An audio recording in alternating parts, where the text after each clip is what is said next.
Welcome to Ascend, a podcast where I talk to interesting people building solutions in the cloud. In this episode, I talk with Scott Ivory, Director of Cloud at Slalom.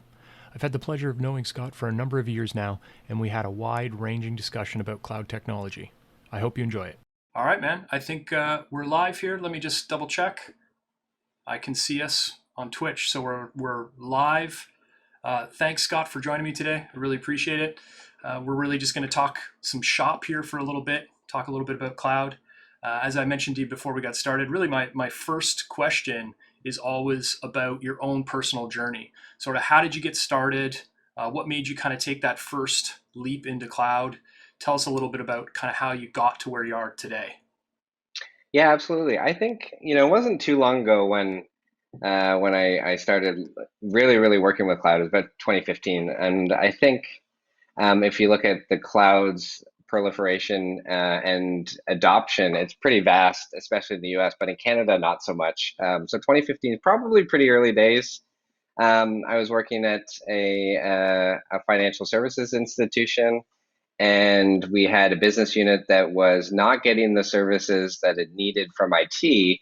And so it was doing some pretty cool things in AWS. And I was like, wow, this is pretty cool. How can I help? How can I get involved? And that's really how it started. So when you say how can I help, how can I get involved, you were not directly involved as that organization first started. No, I was part of the IT department, and this particular person, he was a quant using the AWS platform to deliver some pretty cool products and services. Typically, in that organization, it would have taken months to procure the virtual machines required to be able to do the level of experimentation, and really, he was delivering pretty awesome dashboards using AWS without really too much technology knowledge. So how did you sell yourself then to get involved in the project and start working with it? I'm always interested in that, and the reason I ask is because a couple people that I've known, I've been working on this platform for a while now, but a couple people that I've known have done exactly the same thing. Like they knew about what AWS was or cloud in general, and a project came along and they got themselves involved in one way or the other, and that's really the way they kickstarted their kind of direction change in their career. So can you tell us a little bit about, like, what did you do to get involved in the project? You just volunteer and say, hey, throw anything at me, or kind of what did that look like? Well, it's an interesting question. I just quite frankly asked this quant. I'm like, I'm Scott. I work in IT. Do you need any help with this AWS thing? And he's like, Are you serious? Of course I want help. I've been asking IT for help forever, and they've just given me the finger, essentially. So he welcomed it. He's like, I don't know what I'm doing, and of course he didn't. Things like, he was using the root account for all of his development, and he didn't have any MFA turned on, and so there was things like that, which I was able to show some immediate value in helping him. But for me, I think, as a technologist, really it's not about any particular technology or process or whatever the thing of the day is. It's really about being adaptable. And so, back then DevOps was becoming a thing, and being able to kind of shift IT from a cost center to be able to deliver value alongside business. So this whole shift from IT projects to partnering with business to deliver products. And so that was like the thing. And the Devops Handbook had come out 5 years earlier, and so people were kind of keen on, like, oh yeah, this sounds like my life. IT is a grind, and then DevOps provided this utopic kind of view of how technology could be fun again. And I really saw cloud as the where the rubber met the road. Like, this was an opportunity to shift some of the less interesting things and managing commodity IT, and just focusing on the really cool things like what this quant was doing in AWS. He didn't really care what the underlying infrastructure was. So it was really about that shift that really got me excited about cloud. Okay. So you and I have known each other for a while now, and I picked up on that idea of you mentioning being adaptable. So let's dive into that a little more. Did that mean like you were working on projects outside of your, what I'll call, your real job to kind of get experience? Like, can you tell me a little bit about how you started to adapt to be able to leverage the platform and provide some value to the quant that was kind of like, hey, I don't know what I'm doing either. Let's sit down and figure this kind of stuff out. What did you do there? From a technology perspective, I just reached out to AWS and did what I do best. I Googled. I Googled and found quickly there's a lot of resources available. But I think yeah, network is important. So tapping into the network to say, hey, has anyone heard of this cloud thing? Like where do I look for to get upskilled? How do I understand what's the best, online self-paced learning? Yeah. And I think that's how, we eventually cross paths is through the network of saying like, what is this cloud thing all about? Yeah, exactly. I love the fact that you mentioned AWS because I think it's one of those resources, especially for technology people, that they tend to overlook. Like there's some really incredibly smart people that work there that are available for you to leverage to help in the journey, no matter where you are, right? Whether you're just getting started or you've been doing it for years. And I think a lot of times technology people are maybe reluctant to reach out for that type of help because they maybe feel like it shows that they don't know what they're doing or whatever. But I can tell you, like, we use them all the time. So it's great to hear that that was part of your plan to adapt and be able to learn about this new platform. I think it's a And really I, great resource. I get why. I mean, working with vendors, they're incentivized to push, to always be pushing their products, and that might in the cloud with a cloud service provider that might be about incentivizing consumption, and so there is a perceived conflict of interest there, of like you as a vendor don't care about my business and my struggles, but I think vendors like AWS have figured it out. I mean, the way to get consumption is a longer term game if that's what they're motivated to do. And for that to happen, customers have to be successful with their platform. Yeah. And so I think that they're one of the vendors that recognize that early on. So this enablement thing that they've always pushed is about giving the help that I was frankly looking for. So I get why. I don't think that traditional vendors have always had the same approach, but it's a new world we live in, and we've got choice. We've got choice across cloud platforms as well, Yeah. as the many other partners, and different folks we have to work with. Yeah, I agree. Great. So you said something else earlier on too, which I think is great, and I want to go back to it. Is the idea of focusing on cool things. It's always been something that's interested me even long before this. I wanted to work on cool projects, things that got me excited. And one of the things about AWS or really any cloud platform, to be honest, is that they focus on some of the less cool things and let you build. So can you give us a little bit of insight on some of the cool things that maybe grabbed your interest at the beginning of your journey versus maybe some of the things you're thinking about now? Like you mentioned when you got started, the Devops Handbook was kind of new and people were figuring that kind of thing out versus today where I think it's pretty common for people to kind of understand that. So maybe some cool things from the beginning versus cool things that you might be thinking about now because I think it's changed a lot. It has changed a lot, but I think the core fundamentals haven't changed that much. There's just different nuances that have changed as data has become available. But I think for me, this ability to actually experiment, right? Typically, projects that I was involved in, before you actually got to touch the hardware, there was so many steps before that you had to think about. And you think about the investment required to invest in on-prem infrastructure. It's so expensive that you need to get it right. You need to ensure that what you're buying, because it's so expensive, is going to fit the needs not only of what your idea of the product is, but what it's going to be 5 years down the road. And that really just leads to months of requirements gathering, and that is really uninteresting to me. Versus being in the cloud, you can start playing with stuff immediately because if it doesn't work, you throw it away, and there's no capital costs. There's no loss there. So you're constantly experimenting, getting the feedback, from your stakeholders or from clients, and you're able to put those changes as modifications and measure it all out of the box. And that's something that you just can't do without a serious uplift in the more traditional or heritage types of infrastructure. Yeah, agreed. So really, it's that velocity of innovation and being able to touch cool tech without any risk.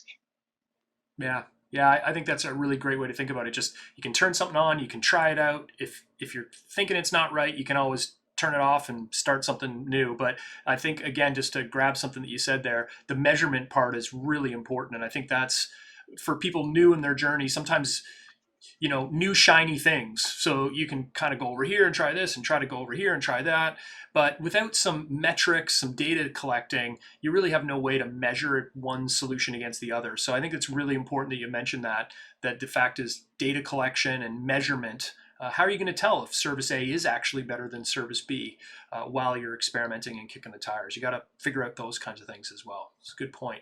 For sure. Another thing that I always like to ask, kind of general thing, is what were, as you were starting to build out your or starting to adapt, let's say, to this new platform and new technology, what were some of the hurdles that you ran into?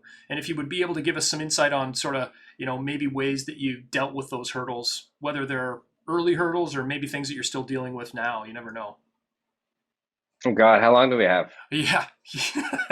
I mean, there's so many hurdles at the beginning and so many now, and it's really there's a couple key ones which I can touch on. Um, Really, it all boils down to kind of this fear of the unknown. Cloud was such an unknown thing, and this perception that people had about running code on somebody else's machine, right? And the perception that, my data center is four walls, right? And I've got one ingress and egress point that I can control everything. So going to the cloud, I can't put my arms around this thing. So it just scares the bejesus out of people, right? And I get why. I mean, there's different, there's regulatory compliance issues that you need to kind of think about. And those aren't even suited for cloud today, let alone, years ago, right? And so constantly fighting against that perception of cloud is less secure than my data center. It was probably the biggest one. Second is, I think the most common mistake that people tend to make with going to cloud is that the business drivers are really about transformation, right? It's about unlocking this agility that we talked about, and this innovation, and that's kind of the true driver to going to cloud. So why would you take your existing model that has these siloed capabilities in network engineering or database, all of these teams, and take them to cloud and do the same things, right? It's still going to take you 6 weeks to deploy a machine in AWS if you got all of those different teams than it did on-prem. And that's really killing the business drivers of going to cloud. So fighting to maintain the autonomy of a team to be able to function in cloud at the velocity it needs to be able to deliver that business value versus thinking about, heavy ITIL processes that are required perhaps for on-prem. It's just not comparing apples to oranges. So why would you try to take the same things that don't work and move it over here? So those two things around perception of the cloud is less secure than my data center, and fighting against all of the heritage technology thinking around process and people, so that you've got a full stack team operating in the cloud with autonomy at velocity. Okay, so I'm going to ask you a question that is probably really difficult to answer, but I'm going to do it anyways. So when you're talking about, you know, I picked up a couple things there, the idea of lifting and shifting versus re-architecting the platform, finding the right balance there. But I really want to talk about what would be one or maybe two things that you would put out there for somebody that's maybe struggling with, well, we're just going to pick up all the regular process that we have now and we're going to use that on whatever our cloud provider is. And if they're losing the agility, one of the biggest benefits, would there be like one or two pieces of advice that you might give those people that are struggling? Because I know what happens a lot, even in, you don't have to be a big organization. So how might they kind of deal with that hurdle of Well, take process? take the subjectivity out of it, like this. Make it around data. So, take that approach that is being imposed around this traditional way and measure it. Measure how long it takes to achieve something, right? And have those data points visible to everyone. And it's not about pointing the finger. It's about taking a set and taking data to it and measuring, right?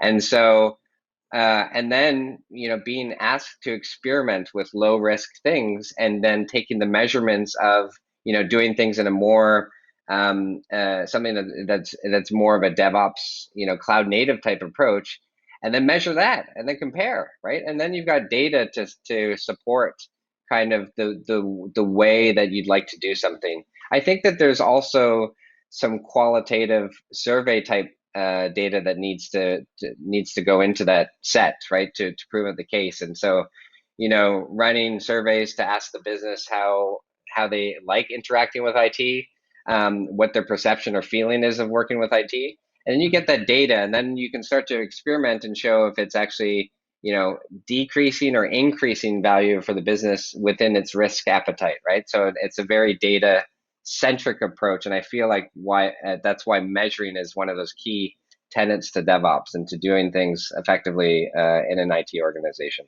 Yeah, I agree. So a follow-up question to that would be, I know a lot of times if you're not doing measurement right now, it can be a little intimidating to kind of understand maybe what should you start measuring? Like what would be a good metric to start? And I know a lot of teams get bogged down in that, regardless again of where they are in their journey, if they're trying to find the right metric. Would there be like, if you think about maybe running that first workload on the platform, be it a lift and shift or be it sort of more of a re-architecture onto the platform, would there be like kind of one metric that you've seen that is, I don't want to say universally, you can plunk it in everywhere because I don't think that exists, but would there be like one thing that you would say, if you're not quite sure where to start, this might be a metric that at least would give you some indication of, are you improving, are you staying the same? Is there anything that kind of comes to mind? It's interesting because I think you're wearing a Victor Ops t-shirt under there. I am, yeah. Uh, and there's the traditional ones like mean time to recovery and all of these kinds of things. And if you read the Devops Handbook or another excellent book called Accelerate, it goes into details on like what you should measure. And the most common thing that I come across is like, I can't measure those systems. We just don't have the systems in place. Yeah. I would really, the question would be dependent on what do you have, what can you measure, right? If it's support tickets and then you can measure the lead time to responding, then that's great. That's a great start, and you start with that specific workload in the cloud to show some increase in velocity and responsiveness, reliability and uptime because you get that infinite scale that cloud service providers bring. So you should get some resiliency improvement out of the gate. But really, again, I think that I would start with a survey to stakeholders to get their sense of what they're feeling, right? And then that may point to a specific problem that you could, bring cloud or different operational things to address those issues. So teasing out what is the real issue that cloud can help to solve. Hmm. Yeah, okay, that's great advice. So here's another bit of an open-ended question for you. Um, DevOps, I only most, it's not really a joke actually as I say it, but if you ask 10 people what DevOps means to them, you're going to get like 11 different answers. So I always like to ask people, when you think about DevOps or when you're in a conversation with a customer about DevOps, what does DevOps mean to you? Oh boy, that's a great question. And mostly you'll get what DevOps is not, right? The common answers is DevOps is in the title. It's not, a job description. It's a movement or a culture. But I do really think, my common thing is DevOps is really people, process, and tools. And it's really, taking kind of all of the good things and mushing them together to make IT operations, a, a meaningful life journey versus like the fear that most of us that have grown up in ops is, which is like carrying a pager and praying that that doesn't go off, and the anxiety. Like I remember, when I was on call, I used to have a routine where like I had a candle set up, I had everything set up. And if that pager went off, I would go into this calming exercise to make sure that I could handle it. Like that is just no way to live your life. No, it's And not. so, as somebody with that background, I'm very opinionated on there is a better way to living, and that is DevOps. Yeah. And so it's about the people and the culture, but it's also about process and tools. And we tend to get bogged down by tools, really, and miss out on the people and process. So it's a holistic approach to running efficient and happy IT. Yeah, I think it's great that you pointed out getting bogged down in tools, because I think it goes back to something you said earlier on about when I asked you about what would be a metric that you would look for, and one of the things that you said was interesting, and like, use some of the things that you already have. You don't have to go out and install a new tool. You probably have some data already coming from tools that you already have that you don't even know is there, and it just takes some time to go and find it, and that might be the data that starts helping you down that path of basically continuously improving whatever it is, whether it's a process or a tool that you're using. So I think it's really important that you pointed that out. Totally. I grew up in the same.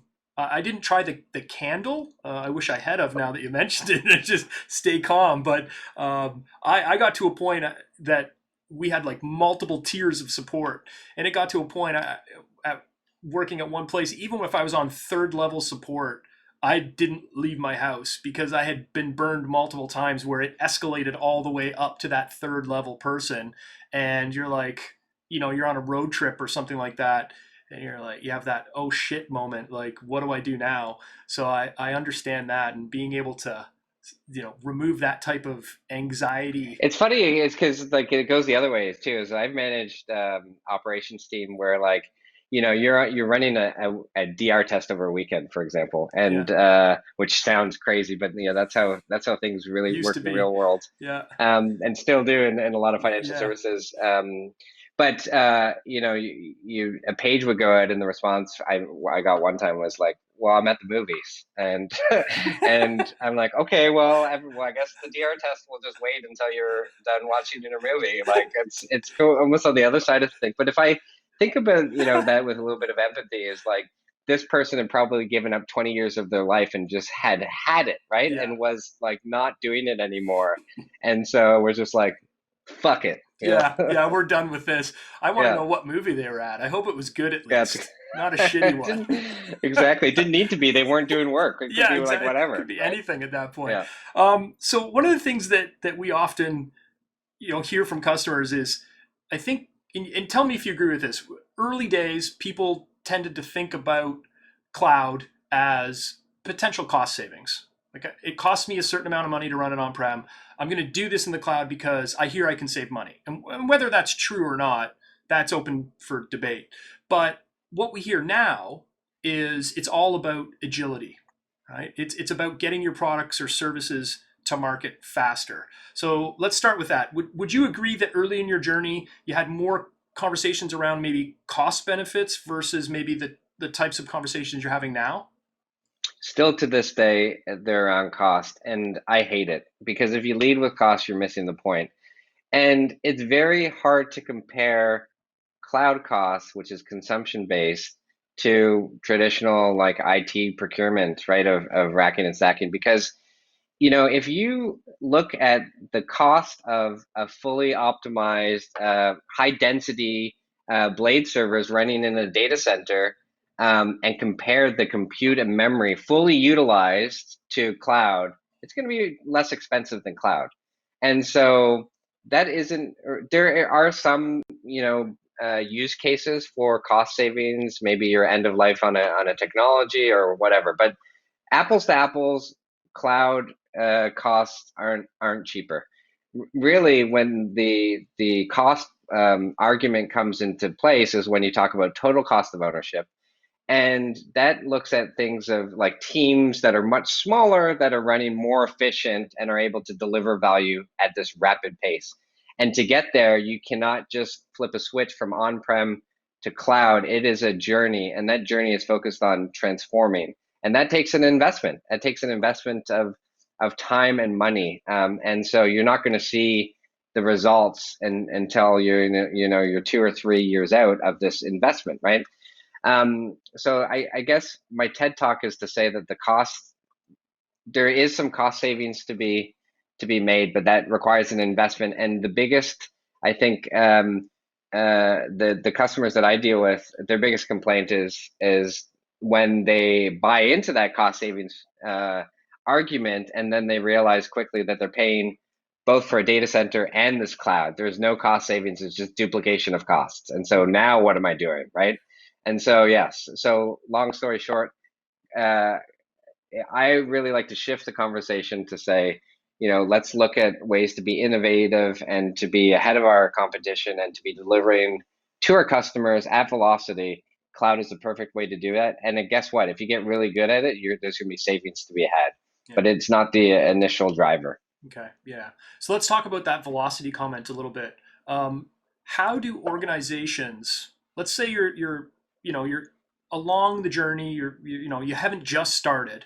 How do they, what are opportunities to find that agility or that velocity? What are the things that you run into a lot of times, whether it's process, whether it's tooling, that you're finding that's kind of causing, that flywheel to either stop or slow down if somebody's trying to Yeah. deliver solutions at a higher rate? I think again, the number one would be trying to operate your cloud like your traditional data center. If if you're looking at running a workload in cloud and you bring all of the the entire party of IT on-prem, they're going to want to bring their entire slew of tools, right? And so I pick on networking because it's always their fault. By the way, for you young listeners, if there's something that's broken, it's usually the networking team's fault. Um, they're going to, they've 20 years working with Cisco gear. It's the best. And, so why wouldn't I want to bring all my Cisco stuff to the cloud? I mean, it just makes perfect sense to me, but it's a very myopic view. Okay. So like, if you want to get efficiencies that cloud has, then go to cloud native. And so start small, and go as cloud native as possible, and you'll get the best velocity out the gate. And then look for ways to augment.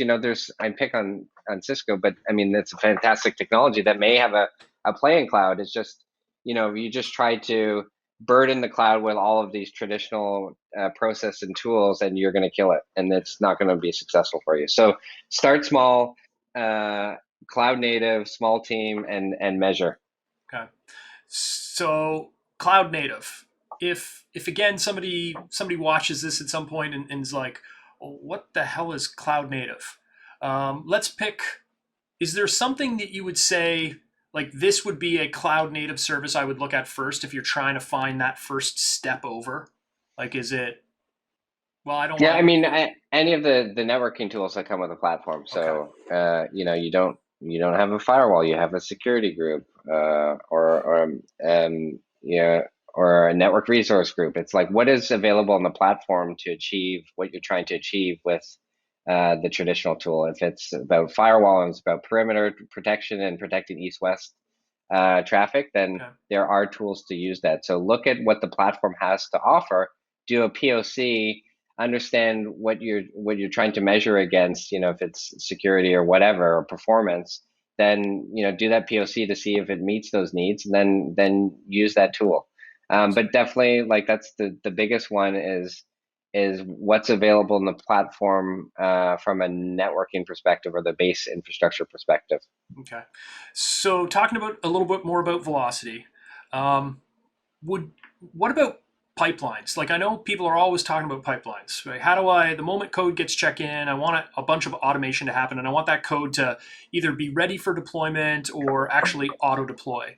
Can you talk a little bit about that? I don't know if you have a lot of experience in that space. If not, we'll just move on. But I'm interested. It's just you jog my memory again because we were talking about velocity, and I know a lot of time pipelines really don't provide velocity that people want, right? You end up spending more time managing the pipeline than what comes out of that pipeline. So is there Yeah, some I think comments that there? that's it. Yeah, that's an excellent.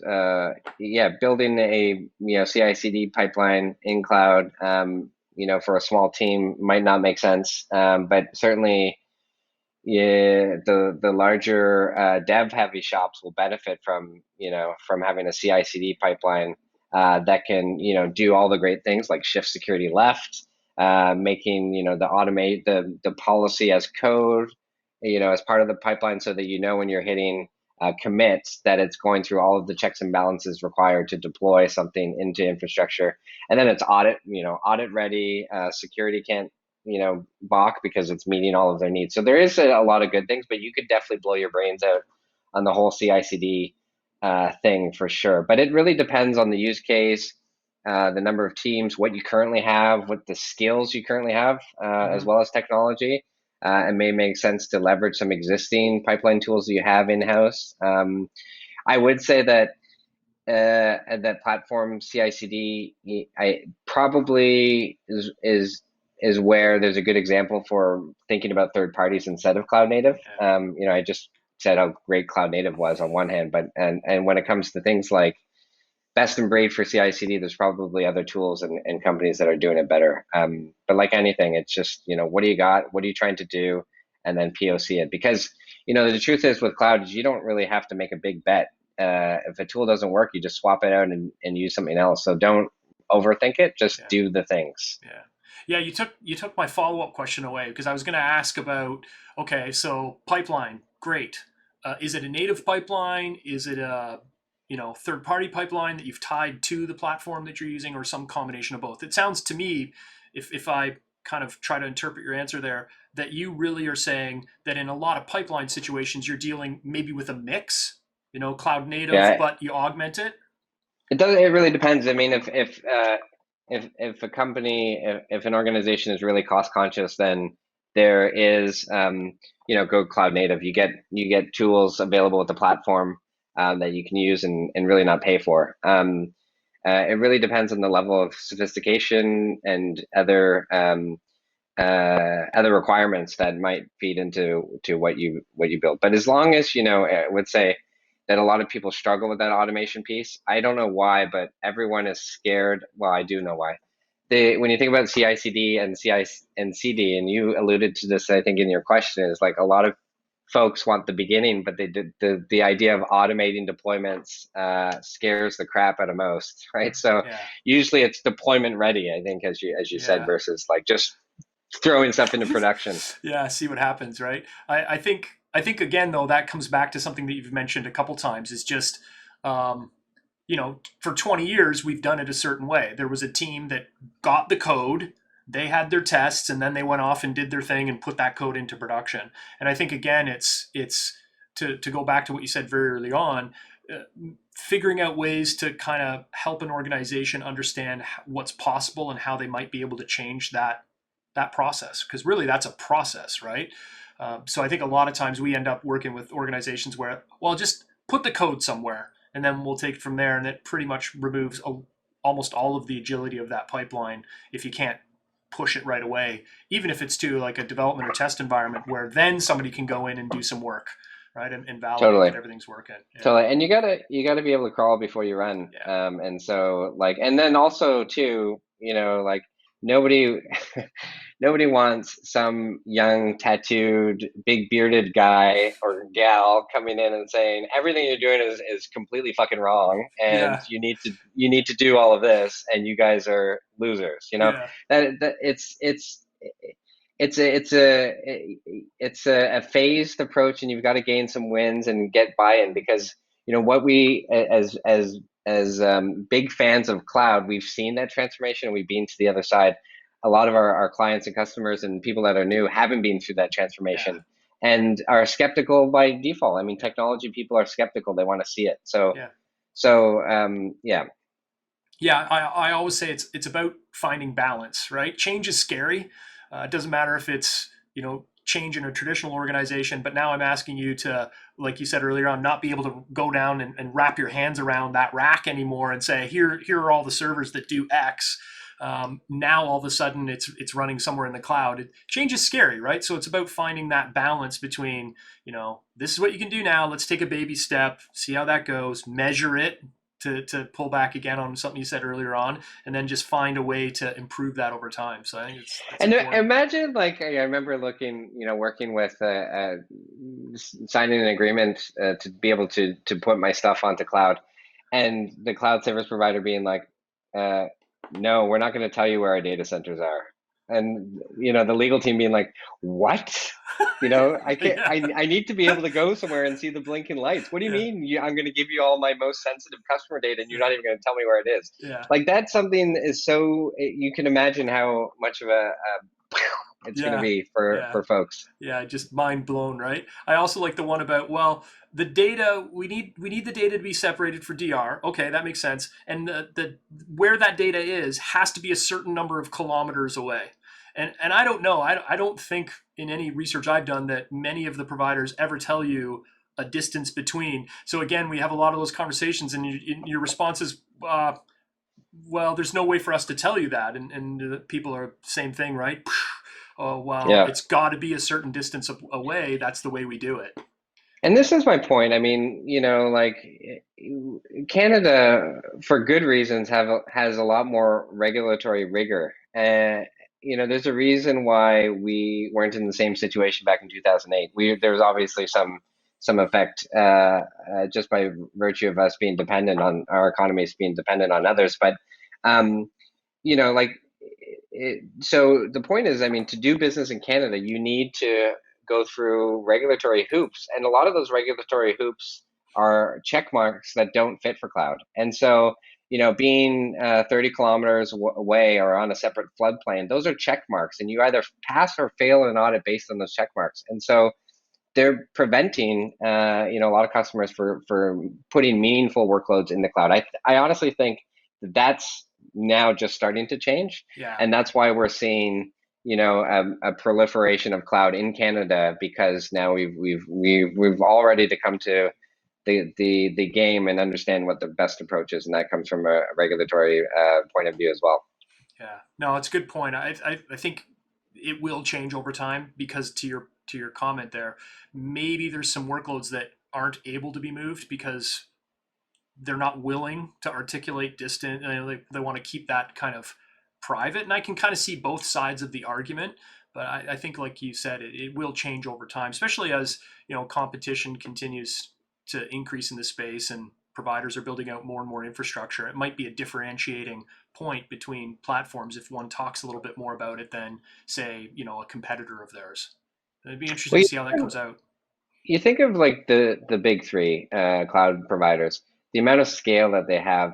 You can see a world where it becomes cost prohibitive to host your workloads any other way. It's just going to be too expensive to run your own data center. And this is now we're starting to see that shift of like, even if you don't want to use cloud, you kind of have to, or else you're spending way more money than your competition, even if you're doing it right or wrong. It Yeah. doesn't matter. And I think also, to go back to the point we've made a couple times, is you're not nearly as fast as that competition either.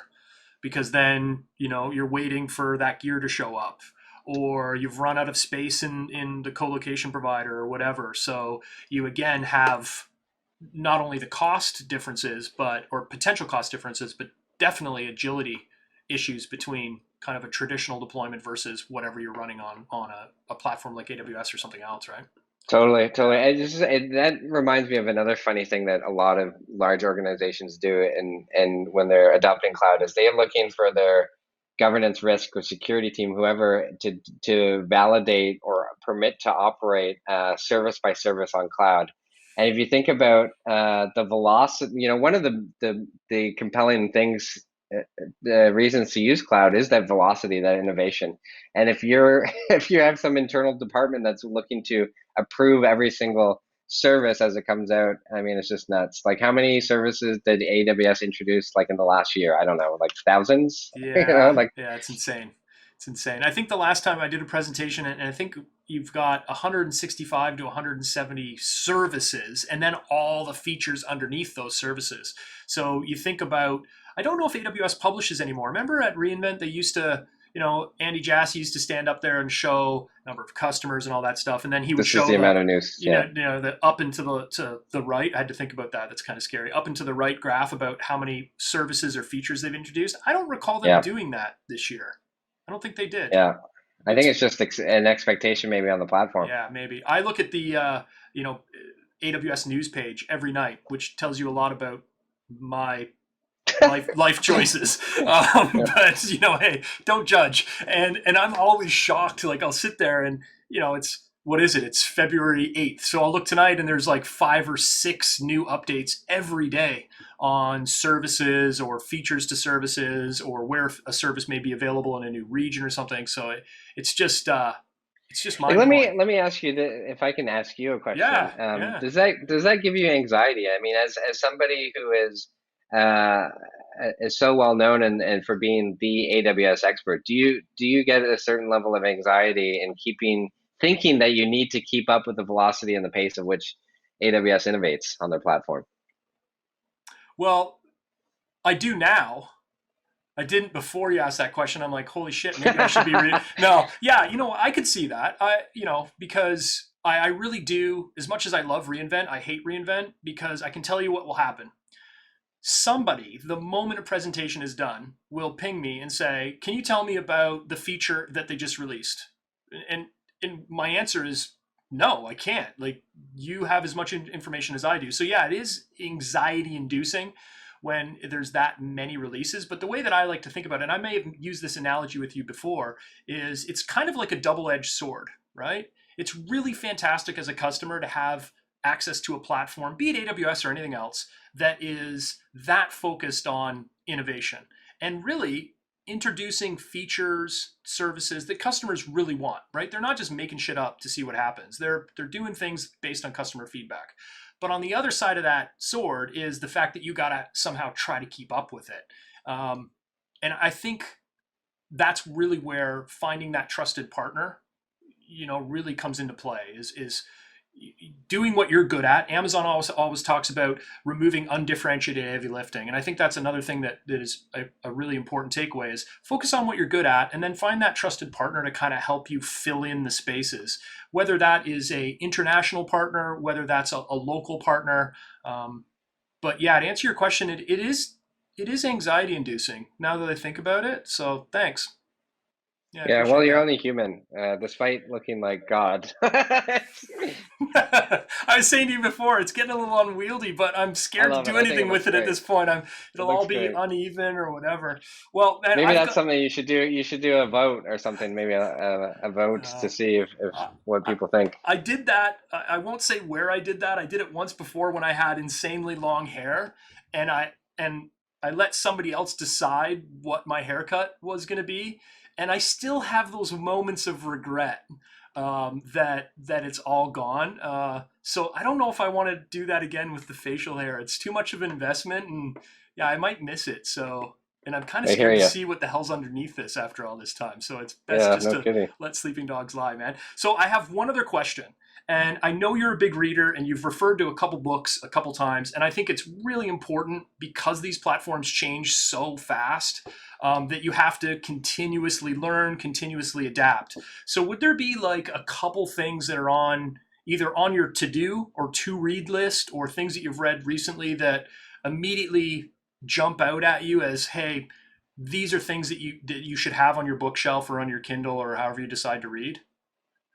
I mean, I always kind of point to, and I refer to them daily. Actually, the two, these kind of being. Oh, and the other one I can't find because it's actually on my desk. These are kind of the three go-to books that I refer to all the time. And it's not something that these aren't books that you can read and then you're done with. I mean, these are like reference books. And Reference. so the first one is the Devops Handbook, which kind of came out like everyone read the DevOps project or the Phoenix project, Yeah. and they're like, okay, great. That sounds just like me. What do I do now? What And so this now? is the answer. Yeah. And it's got great things like value stream mapping and understanding those why measuring is important. This one specifically about measurements. It's taking the DevOps state of DevOps report, which used to be a thing. I think Google bought it, but it's essentially taking surveys of high performing teams, low performing teams, and everything in between, and what makes them successful, and how do you measure it. And then so that's that. And Yeah. then finally, uh, project to product. You heard me kind of rant about this a couple times, but this is another good one. Okay. Incidentally, they're all the same people that write these. Uh, Yeah. Yeah. There seems to the be a core group of people that are the leaders in kind of thinking about this kind of stuff, right? And writing about it and articulating it for regular people to kind of go away and interpret. And I think it's really important. All fantastic resources. I think the one thing I would add to that is they are references that give you a roadmap, right? I think a lot of times too, people tend to read a book and say, but the book says this. And that doesn't necessarily mean that's exactly how you're going to do it every single time, right? It's going to sort of be take that as a guideline and then figure out, warp it into what you need for your particular process Right. and what you're trying to accomplish. So, Right. yeah, very good. That's a great point. Yeah, very good. I suffered through that back in the old ITIL days where the manual said this, therefore we must do it exactly like that. I'll show, like, just funny enough, like, these books obviously haven't been accessed for quite some time, but I do have the ITIL library that are handy. Yeah. Mostly it's about to identify things that are just stupid that you shouldn't be doing, to say, like, it's in a book, it doesn't mean you should do it. Yeah, Right? yeah. The one thing I often, when we do training and stuff, everybody goes on about their cloud certifications and stuff, and I was like, okay, so who has an ITIL certification? And most people just look around like I'm some old dude that they don't even have a clue what I'm talking about. But those are fantastic reference manuals. I love the continuous service CSI process, right? Just, well, to your earlier comment about how do we measure something? Let's test a hypothesis on how we might improve that process, and then we can measure it after. And I remember somewhere, and I don't know if this is a constructed memory from ITIL training or not, but I remember somebody showing a diagram, and I use it in presentations all the time, about a team working together to push a rock up a hill. And the way that you continuously improve is you just wedge that rock every time you make a little bit of progress. So it doesn't roll down and you all work together to find other opportunities for improvement. So that series of books, I don't think I have them on my bookshelf anymore. Well, I can give you mine, and No, it's maybe okay. you'd like to enlighten me on how, like, change management as a Mm. process fits for cloud. Let's Yeah, let's does it? I don't know. yeah. I think that's again where you've got to figure out your process over time, and how do you take what makes you feel comfortable and adapt it to this new extremely dynamic platform that's really nothing more than a collection of APIs so that Well, people can the sleep at night still. the final thought on that is, like, everything is software defined in cloud, so you can automate anything, including change control. Yeah, exactly. You can. Well, man, I want to say thanks. I really appreciate it. It's always a fantastic. I could probably continue to ask you more questions here. You and I always have great conversations, but I don't be aware of time here and say thanks very much for joining me today. I really appreciate it. Some great insight there, some reading material for folks. So thanks very much, man, for spending some time with me today. Thanks for having me. I really Yeah, had a lot of fun. yeah, awesome. I'm going to stop the stream at this point.